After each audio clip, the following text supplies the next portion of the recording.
You're talking about the conference affiliation there, and you just mentioned a couple of teams from the Big Ten. Not as top heavy as we have seen. In fact, a couple of new teams there leading the charge, including her alma mater, Maryland. What about the middle or the bottom of that conference, and how do you think they're going to fare come tournament time? Yeah, this is a wild conference, you guys, because like I said, Wisconsin, Purdue, those teams are safely going to go dancing. But still, is either one of those teams going to be more than a five, maybe a four seed? There might not be a Big Ten team in any of the top three or four lines. Then you Wow. get to the middle of the conference. I do think that the Terps are going to be safely in come Selection Sunday. I do think that they're probably the next best team in the conference.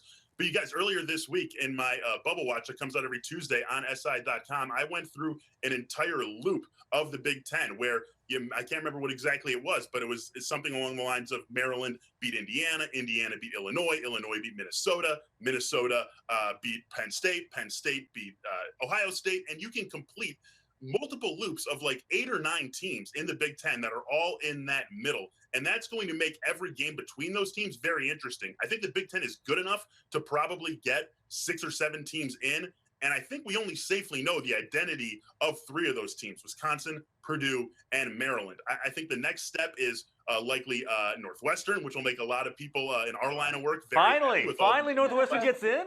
I think that this could be the year for them, and with what they've done and with what they are, the way that they're sizing up in the Big Ten. I think they're right there. That next group, Minnesota certainly is another team in the next tier in the Big Ten.